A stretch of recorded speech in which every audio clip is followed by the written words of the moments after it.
Hey guys, it's Blake with the Owensboro Recovery Project. I have to admit, I am videotaping this because I have never done a live before and wasn't sure if I'd be able to make it through or not, given my testimony. Today, I just wanted to share my story. I was reminded this morning that my story is important. There's a lot of people out there that know bits and pieces of my story. Not a lot of people know my whole story and how I got to where I am today. So just wanted to touch on that and also touch on what my life's like now and what I did to get here and the good stuff too. So I grew up in Georgetown, Kentucky with my mom and dad and sister and brother. Nice house, suburban neighborhood. We drove nice cars, went to private schools. From the outside looking in, you would have thought we had it all. I can look back now and realize that I have been an empath since I was little. I felt the energy in our home my whole life. We had a lot of high highs and a lot of low lows. As a child, I was always nervous. I can remember thinking that from a young age, I would worry constantly about things that were out of my control. I couldn't sleep at night because I'd lay in bed and just worry about things that most 8 and 9-year-olds shouldn't and don't worry about. And I can always remember thinking that I was a little different. We grew up, and there was a lot of good times and there was a lot of toxic times as well. When I was 12, my parents told me that they were going to get a divorce, and we moved to Lexington with my mom. And probably about a year later, she got remarried and we moved to a new neighborhood. And I met some new friends. And I was probably 13 at this time and started hanging out with them. I had been super sheltered from that point and thought these friends were awesome and loved them, and started drinking at 13 years old and smoking pot, which having a 13-year-old home now with me breaks my heart, and think about him even being around that stuff, let alone using. But I wanted to be cool. I wanted to fit in, and I found out really quickly that that made me feel better. I didn't feel so alone. My mind didn't race, and I just loved the feeling of it. So I started high school and went to a private Catholic high school in Lexington. Had a ton of friends. I was a cheerleader, and we partied. That's what we did. It seemed like everybody I hung out with drank. On the weekends, every chance we could get, pretty much, we took advantage of it. It just seemed normal at that time. And I didn't really think anything of it. I was super good at flying under the radar. I didn't get in that much trouble. I did what I was supposed to do, and I just was never around my family that much. I was always with my friends, always out running, and just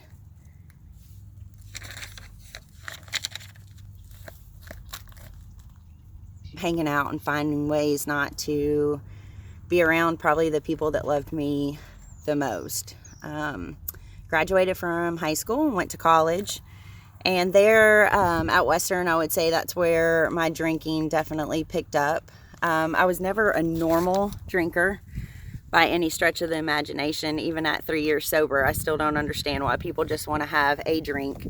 That just was never part of who I was. If I was going to have one drink, I was going to have 10 and stay up all night and probably not remember most of the the events that happened. So I would say at college was when we started to really binge drink 6 nights a week, probably. I met what would be my husband in college, and we had a great time, but it was always revolved around partying. We had amazing friends. We had a great support system. I still went to classes. I still don't know how I graduated college, but I did. And it was, looking back, I have super fond memories of college. I think that there was times I knew in my heart that my drinking was not good and it wasn't normal. But when you're in college, it's easy to kind of camouflage those feelings and be around people that drank like you did and drank as much as you did. So it was around the time when I was 21. I remember in Las Vegas, I had my first panic attack. I can still remember it like it was yesterday. It was terrifying. And that started kind of my onset of being just debilitated with anxiety. For months and months, I continued to have panic attacks. I tried different medicine, and I kind of started a cycle of drinking even more to relieve that anxiety. And it would work for the moment. It would make me feel better for a little bit, and then the next morning it would be 100 times worse than it was the day before. And I just wasn't able to come out of that cycle very easily. Ended up, we got married, we moved into our first house, and probably a year later I found out I was pregnant for the first time, which I was elated. Loved being pregnant. I think it was the first time in my life that I felt truly healthy. I didn't drink through my pregnancies. I felt so good about myself, and just remember thinking that I want to feel this way. I don't ever want to go back to the way that I was drinking. I don't ever want to go back to the way I was feeling. And had Palmer, and had a really rough delivery, really rough few months after I had him. And I think that in the year after he was born was probably when I realized that my drinking was definitely problematic. Obviously, we had a baby. We weren't going out as much anymore. But I was still needing to find a way to numb my feelings. So I would use the excuse that I worked all day and that I had a newborn. And every night when I put him to bed, I would grab a glass of wine, which we all know, as anybody that has a problem with drinking or has been an alcoholic, that one glass was never enough. It always turned into a bottle of wine or 2 bottles of wine. So I would say probably he was born in 2007. Around 2008 and 2009 was my first experience deciding that I needed to get help and I needed to go to an AA meeting. And we lived in Louisville at the time.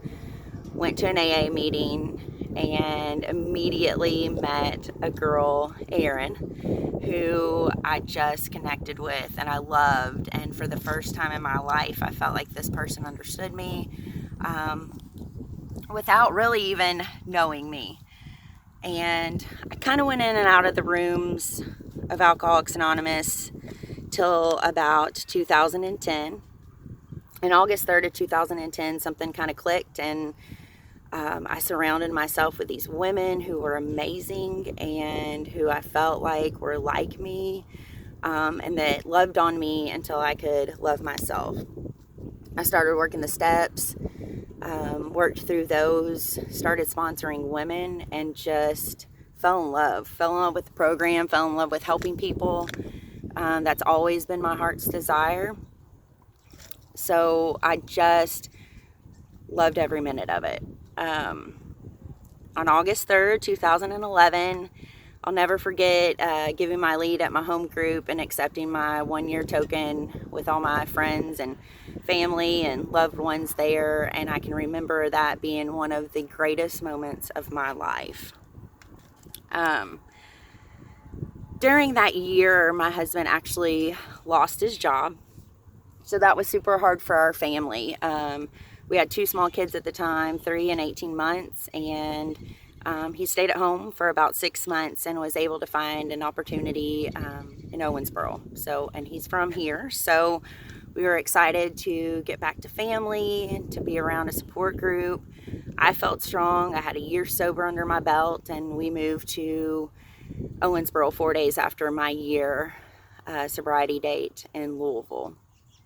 I was naive and thought that AA in Louisville would be like it would be in Owensboro. And I got here and I was excited to get plugged in.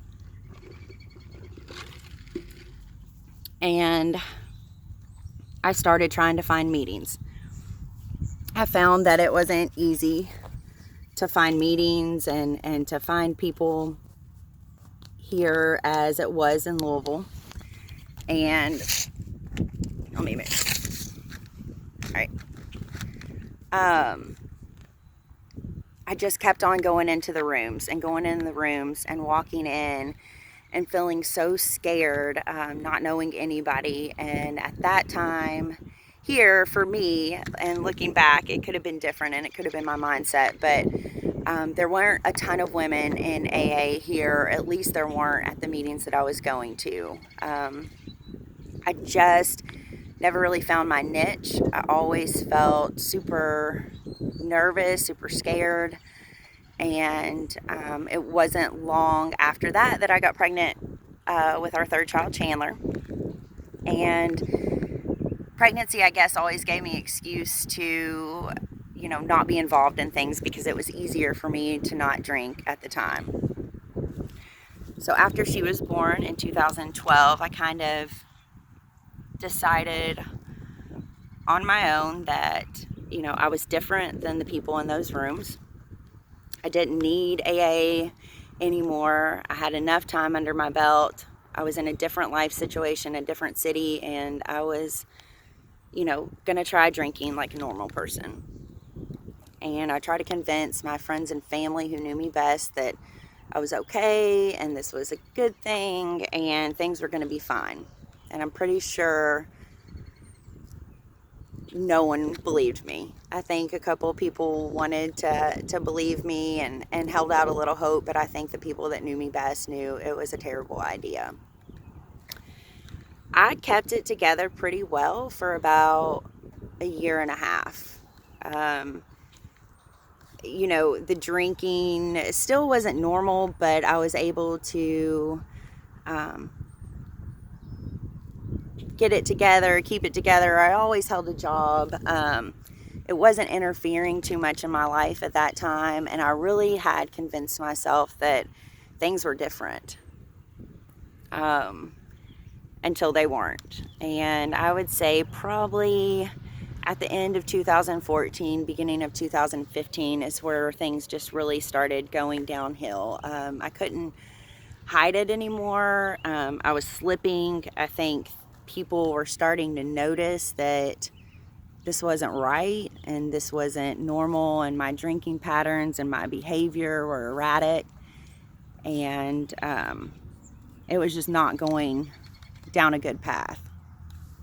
So I always say that I feel like I lost a good 3 years of my life between 2014 and 2017. It is super hard for me to even piece together those years because there was so much drinking and so much chaos and so many lies and so much hurt. But things eventually got so bad that in January of 2016,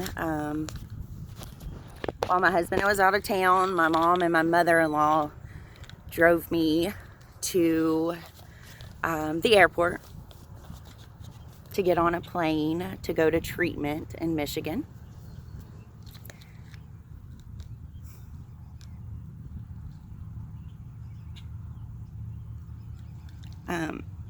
As a mom,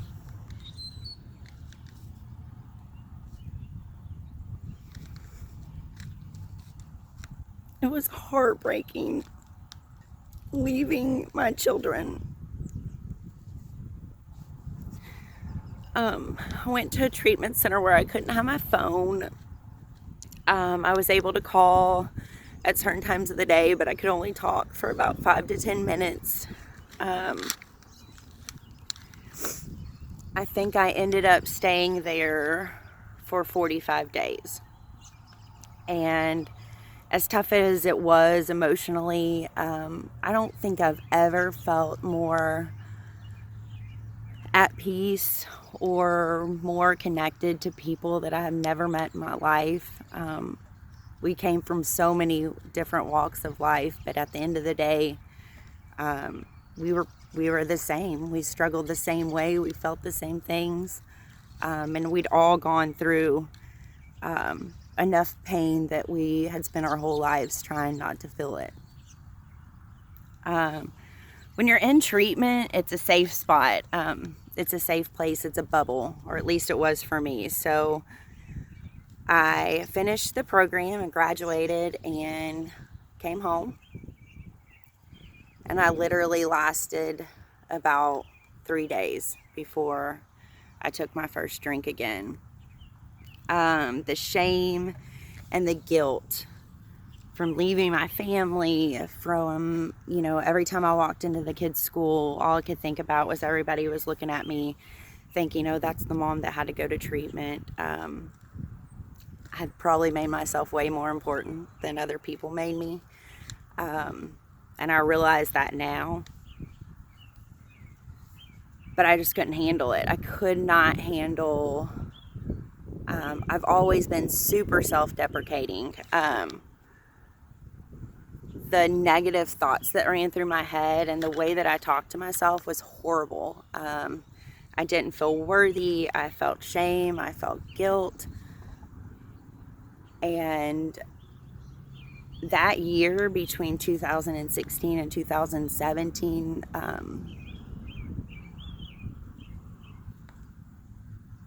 I would not wish that on my worst enemy.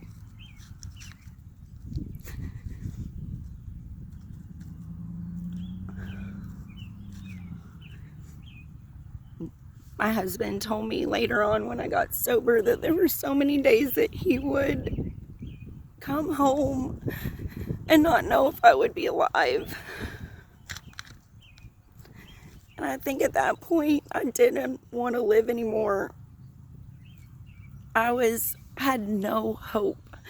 I prayed so many prayers to God to help me and to relieve this desire from me and to heal me, and I felt like he wasn't answering, and I thought maybe I wasn't worthy enough to be saved because I just couldn't break that cycle. It was the darkest place that I've ever been in, and I look back and it's hard for me to even believe that was me. It wasn't me, honestly. And I know when I hear about people committing suicide, that's all I can think about was that wasn't them. Because you're not in your right mind at that time. And you're not thinking clearly, and all you can think about is that your family would be so much better off without you, and all of the pain that you've caused them, and all of the hurt and disappointment. And I hated myself for that. I could honestly barely even look in the mirror at that point in my life.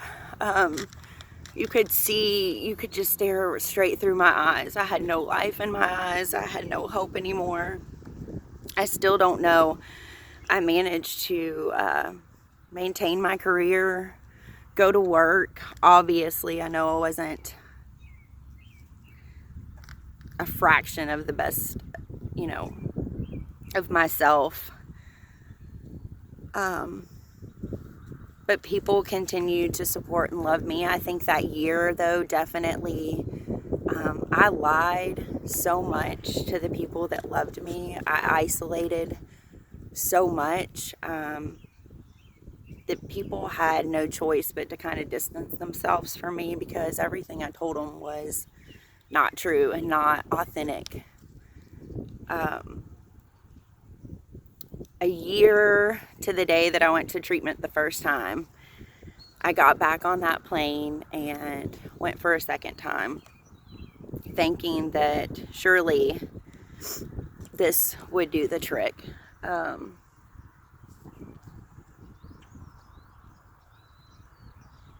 Having to leave the kids again, I still have to sit in that pain sometimes. I still have to work through the emotions that come up with that, even 3 years later. Just the pain that I caused my entire family. My family has loved me through thick and thin, and they never gave up on me. And I had given up on myself a long time ago.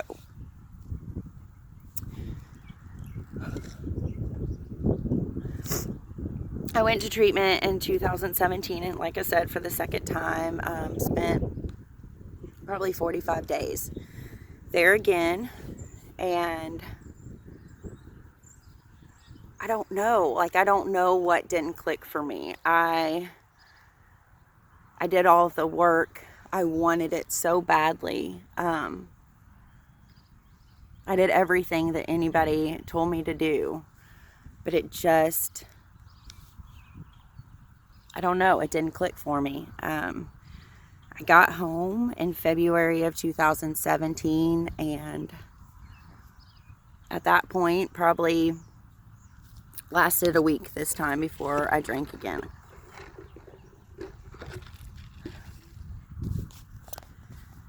Things obviously got even worse, even though I didn't know that they could possibly get any worse than they had been. It was around March 17th. My husband had to take a work trip to California, and I think at that point I literally had no more hope. I thought I was a lost cause, and I had just succumbed to the fact that that was my life and that's how it was going to be, and I didn't want to live like that, and I didn't want to put my family through that anymore. So he left for California, and I made up some lie to my mother-in-law that I had the stomach bug, and I locked the door to my house and drank straight vodka for 2 days straight.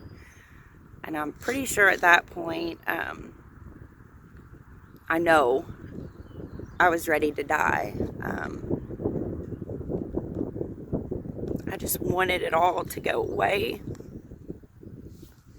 I didn't want to have to feel anything anymore. I didn't want to have to be ashamed. I didn't want to have to feel the guilt or the self-loathing or any of it.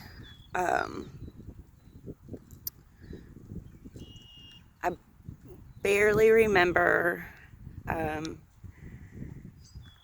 my mother-in-law and some people from our church coming into my house with the cops to make sure that at that point I was even still alive. I still remember that cop car with the lights in my front yard, and I remember getting in the cop car, and that's about all I remember until I woke up in the hospital that next morning. And I had to call my father-in-law to come pick me up. The sad thing about that day is that's not even what did it.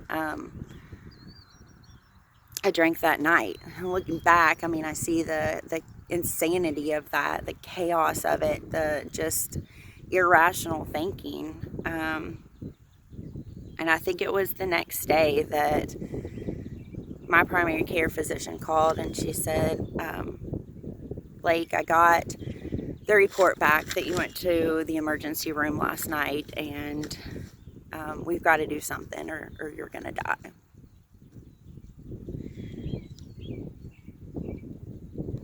I've told her a few times, but she literally saved my life that day. She prescribed me a drug called naltrexone. And at 36 years old and so many treatment centers and so many failed attempts at sobriety, I had never heard of this drug. But at that point, I was willing to do anything. There's actually a method with naltrexone that, so I'm definitely not a doctor, but it basically blocks your pleasure receptors in your brain. So I don't know for anybody that ever got that warm and fuzzy feeling when you took your first drink or got that head change. It doesn't do that for you.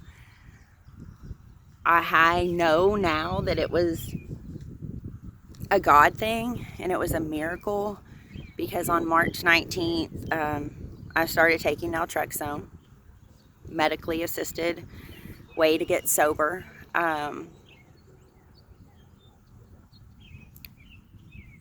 From that day forward, and I'll never be able to explain it, and I can remember hearing people say this in meetings, but the desire to drink for me lifted completely. But what that pill also did was it helped me be sober for long enough to get into counseling. I met with my counselor and still do all the time, but back then I was meeting with him once or twice a week. He literally, him and my primary care physician jointly saved my life. He helped me piece together all of those things from my childhood that I can never explain, that I never understood why I acted the way I did or why I felt the way I did. And learning about that, I realized that everything I did was fear-based. It was all out of fear. Had a lot of insecurities, and he helped me. You know, one of the best things he ever said was, you've got to sit in your pain. And I never understood that until I allowed myself to sit in the pain, to feel it. He said, you know, don't let yourself sit there for too long, but you've got to feel this. You've got to sit in the pain, because sitting in the pain is the only way that you're going to be able to grow. And I did. I sat in the pain, and probably for that first year, I was super selfish. I had to learn how to live again. I had to learn how to love myself again. I had to learn just your basic, you know, my basic identity of who I was and what did I like and what did I like to do. And I really had no idea. And I was 36 years old. So counseling was by far one of the greatest gifts that I've ever been given, and I recommend it wholeheartedly to anybody. I also got super involved in fitness. It was more, obviously, it was nice to see results. I think I started, you know, I could see changes in myself and the way that I looked, and that was amazing, and I think that helped with some self-confidence. But at the same time, it was definitely more of a mental thing for me. It just helped me stay clear and stay focused, and I loved it. And I did group classes, and that was just a way to be connected to people. And I found out that connection for me is so important. I put some guards up and put walls up and, you know, try my best to isolate sometimes, but the best thing that I can do to get out of my head is just be around other people that love me and that, you know, support me and are positive. That's been my biggest thing, is surrounding myself with positive people who want to better their lives. That's been huge for me, and I have so many amazing people around me today that are positive, and they're looking to grow themselves and to be better as a person than they were the day before. And those are the kind of people that I want to be around, that I want to surround myself around. So the the physical fitness, the counseling, and of course God. I look back now and there's absolutely no doubt in my mind that He intricately placed people in my path, the entire time, through the darkness and through the light, that came together and have been such an important part of my story. Even though at the time it was super hard to understand why it took so long and why things happened the way they did, I can see it super clearly now. I don't think in the past 3 years that there's been a day that goes by that I haven't woken up and just said, thank you.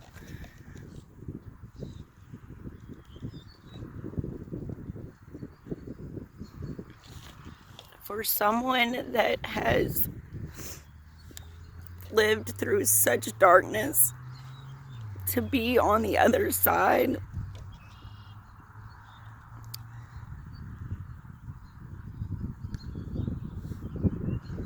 I have so much gratitude,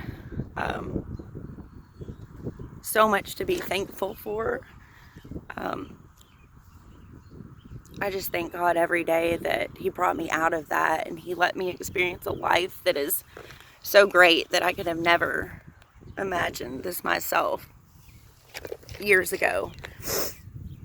So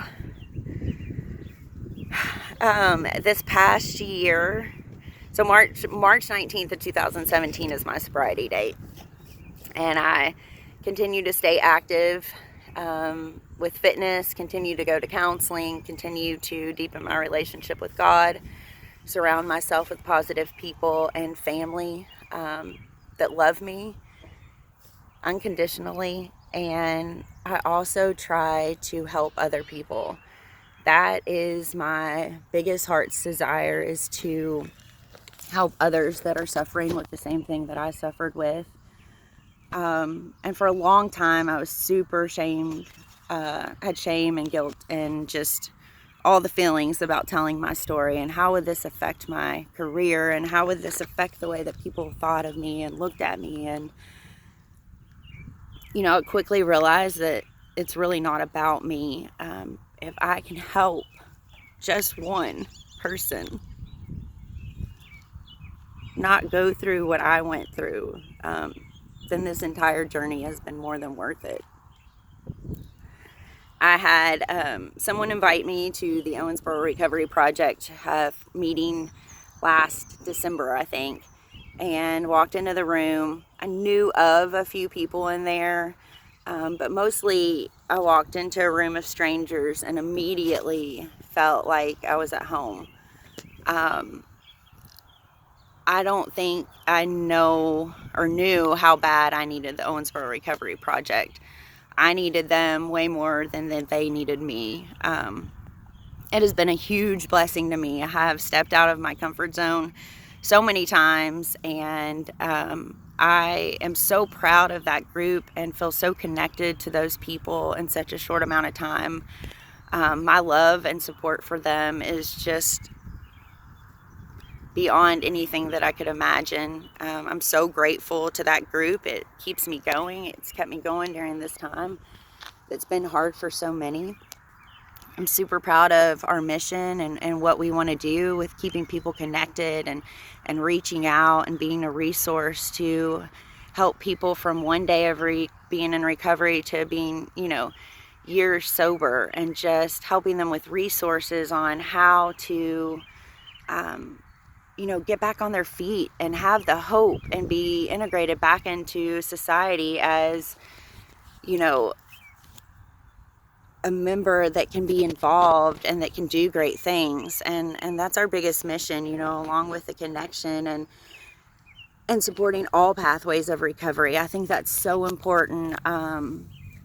It doesn't matter. It doesn't matter if you got sober through AA. It doesn't matter if you got sober through God or religion or yoga or meditation. The fact is you got sober, and the fact is that when we're sober, we can work on being our best selves and extending that message out to other people that are suffering just like we were. So I love that we're all inclusive. I love what we're going to do. I think it's just the start of it, and I can't wait to see where we go from here. So thank you guys for letting me share my story. I appreciate it. I'm sorry I wasn't brave enough to go live, but I'm glad I did it. You guys have a good night. Thanks.